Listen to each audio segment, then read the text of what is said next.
Welcome to the Heart and Soul of Business Leadership Interview Series, presented by Wasatch ActionCOACH. Welcome everyone to the next interview in our Leadership Interview Series.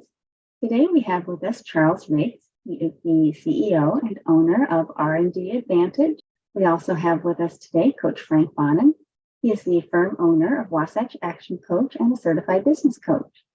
Thank you for being here, Charles. It's great to be here.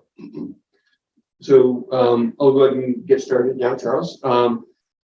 So can you just tell me a little bit about your company? What does it do? What value does it bring to your clients? Yeah, so my company, R&D Advantage, what we do is we help our clients capture what's known as the Research and Development Tax Credit.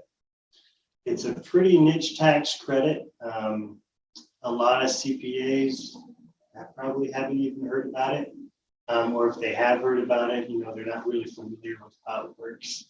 Well, of course, because they have to deal with clients who specifically that pertains to. Yeah, it's no fault of their own. I work with a lot of CPAs up and down the Wasatch front, and I enjoy working with them. They enjoy working with us because we can help their clients claim the tax credit. It's like I said, it's a niche tax credit, but there's a lot that goes into it. It's not just a tax credit that your CPA can accurately calculate based on the financials that you give them every year. There's a lot more that goes into it, and so that's where my team and I come in and help out with that. Okay. What would you say in like an elevator pitch?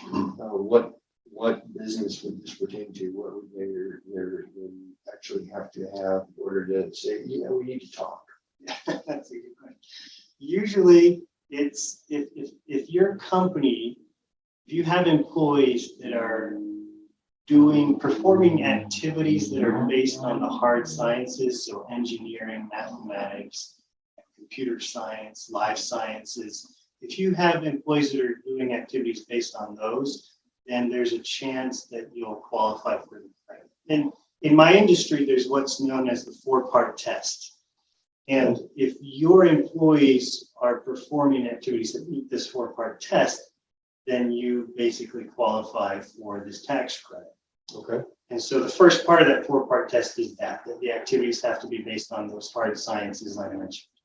Secondly, there has to be what's known as a permitted purpose, meaning that the purpose of those activities have the intention of developing what's known as a business component.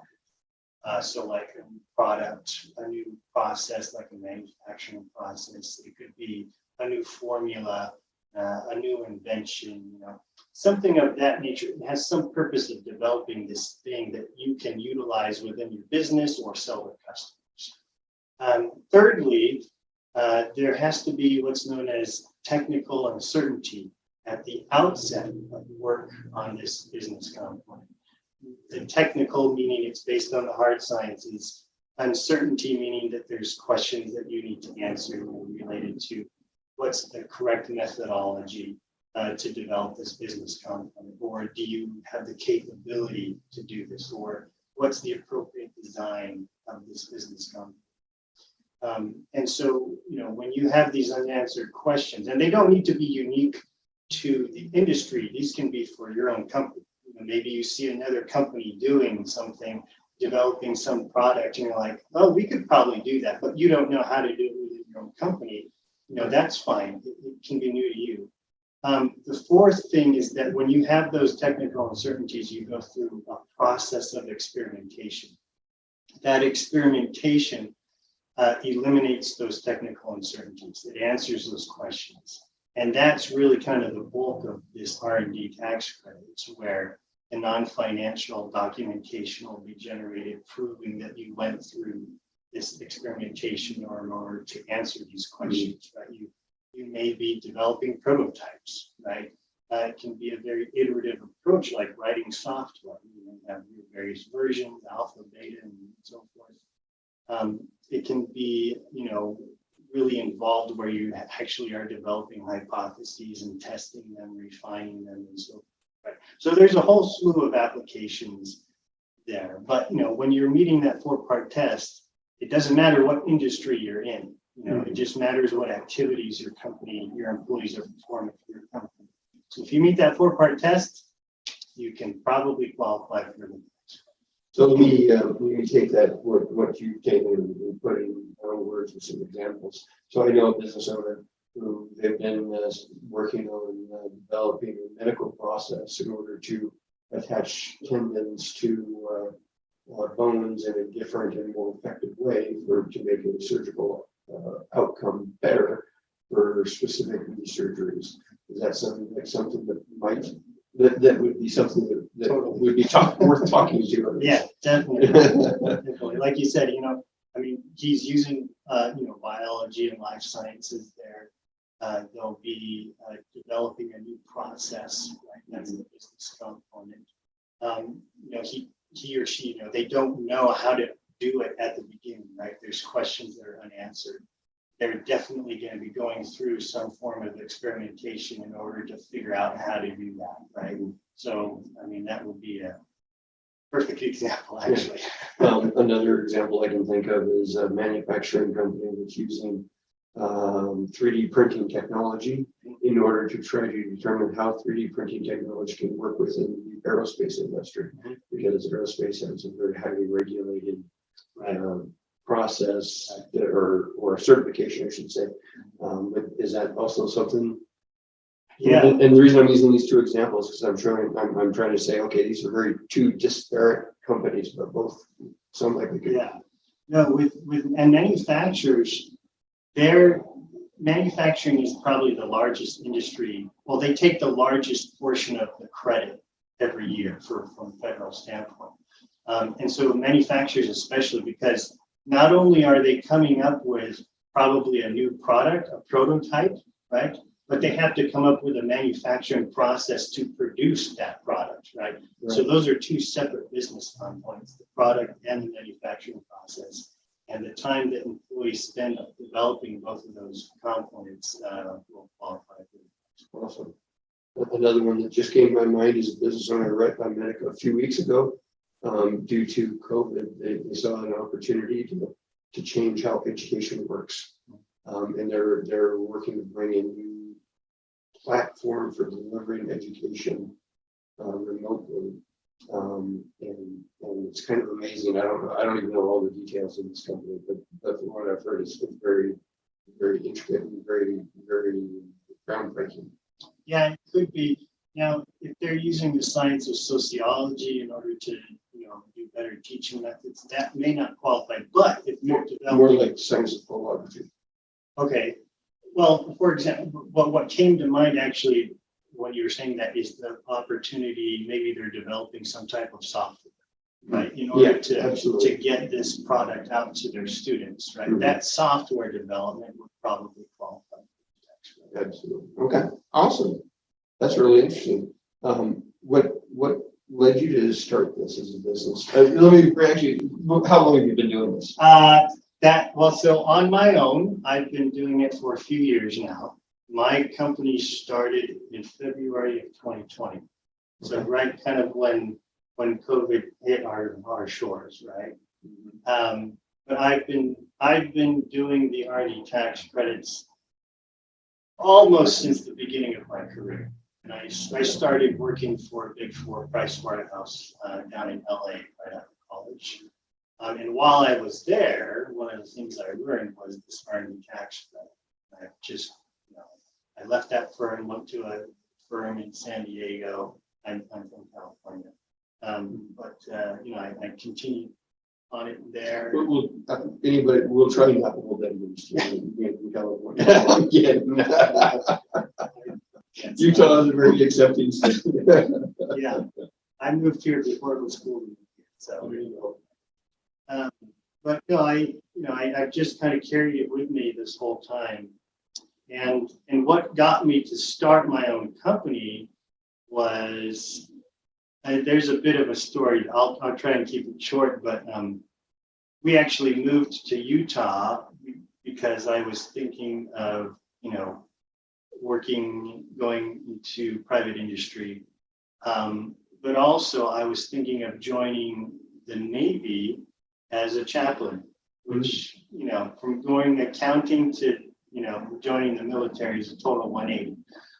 But to make that story short, like I'm trying, that just wasn't something that was good for my family to pursue. Sure. And so once I got off of that path, as much as I really loved that, once I got off of that path, I had to decide what was I going to do. And I didn't want to go back to working for a CPA firm because, I mean, you get those busy seasons, you know, and I just didn't want to do that to myself or my family anymore. And always in the back of my head, I always thought, man, I would love to have my own company.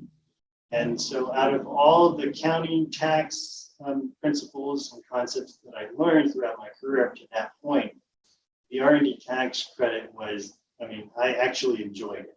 Yeah. You know, and that's a good thing to have something that you enjoy. So, Oh, absolutely. Any day you get up and say, I get to go to work Yeah. today rather than I have well, to go to yeah, work. that's what it turned into. I no longer have Sunday afternoon blues, right? Because I think, oh, I get to work on my business tomorrow, you know? Yeah. And so it's, you know, it's been great. And I would say for me, the hardest thing about it was starting from scratch. You know, that was the biggest difficulty. But I didn't have any clients that I could bring over from a prior CPA firm that I was working at. You know, I didn't have that luxury. I had to start from scratch, and that was cold calling. And I would not wish that on anybody. You know, but you have to start somewhere, right? And You do. And so that, anyways, that's just kind of how it came about. I said, I want to start my own company. I like doing the R&D tax credit. And so that's what I'm going to do. And it's Awesome. just kind of grown organically where we are now. What challenge do you think you had to overcome? Well, from a business perspective, probably that, starting from scratch and trying to find clients. That's a big thing. You know, and I know that new business owners, that's a big, well, you know, I gotta find clients, you know, and that was probably the biggest difficulty up front, right, starting from scratch.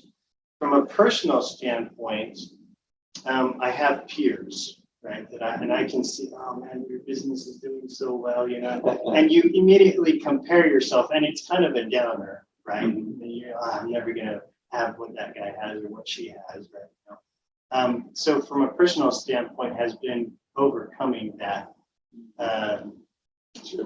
You know, being the instinct to put yourself down when you see the success of others, rather than being happy for their success and being grateful for what you've been able to accomplish as well. Oh yeah, anytime you see success, I believe in the fact that the world is an abundant place. It is. And other people's success does not put you down. At best, or at worst, it's, hey, how did you do that? Right. Let me do what you did. Right. Let me learn from your steps. Yeah. Following your wake. There's so much out there. A competitive world. When one person does well, it doesn't mean that somebody else does. It means that everybody can do well, and everybody can rise together, and everybody can have a better life. So, I fully agree with that. Do you have any advice for any aspiring new entrepreneurs that they're thinking of taking the same leap that you took 2 years ago? Yeah. The first one that they probably already heard is you just do it.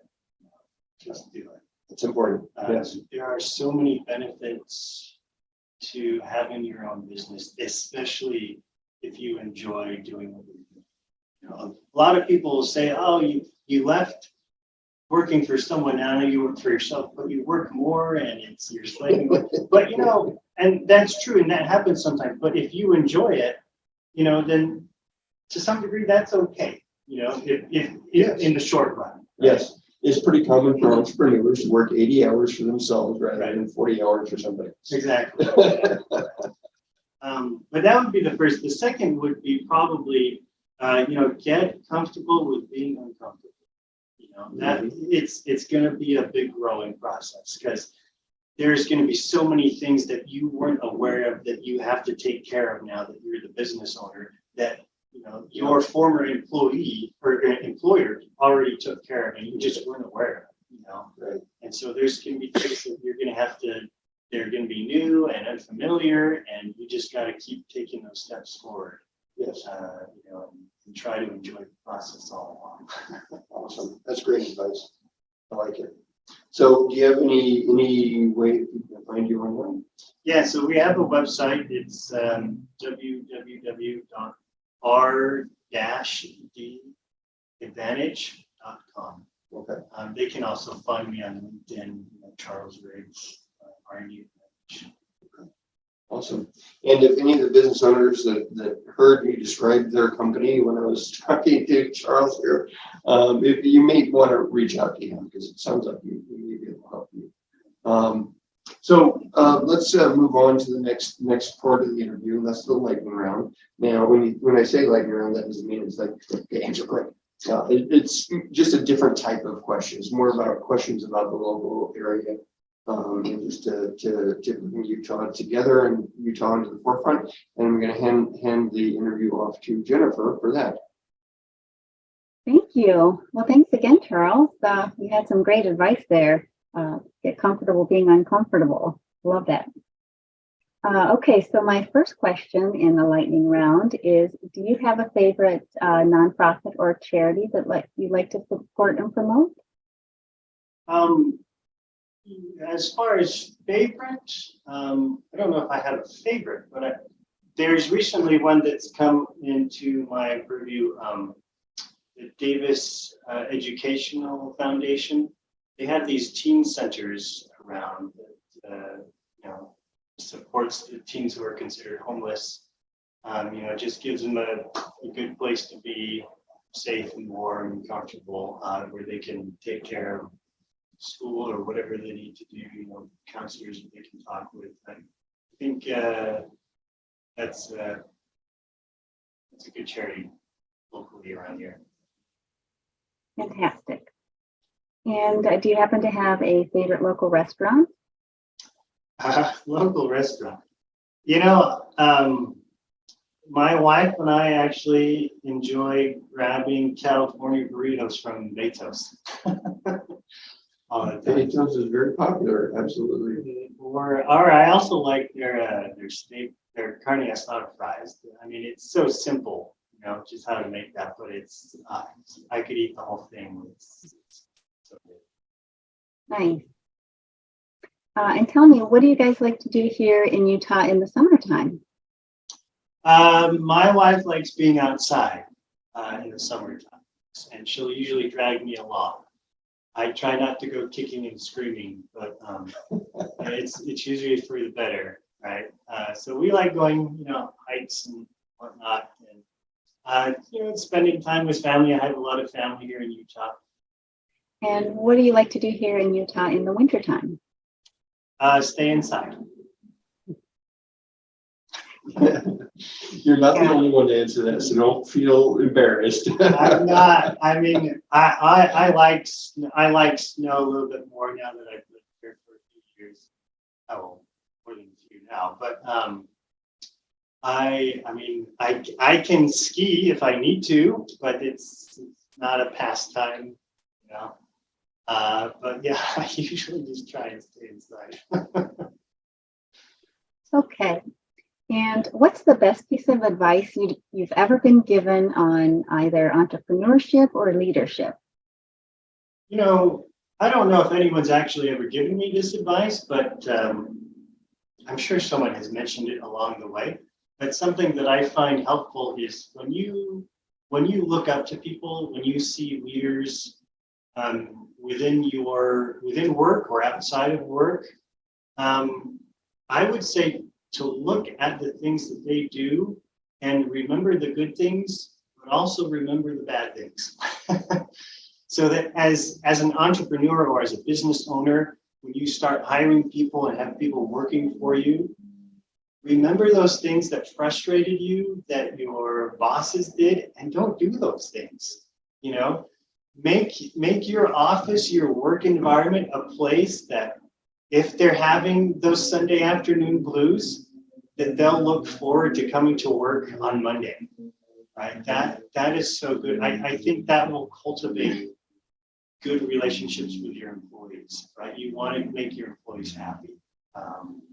And just that uplifting feeling, and not only towards your employees, but also towards your clients. You never want to badmouth clients in front of your employees, or even really at all, right? You want to give your clients the benefit of the doubt.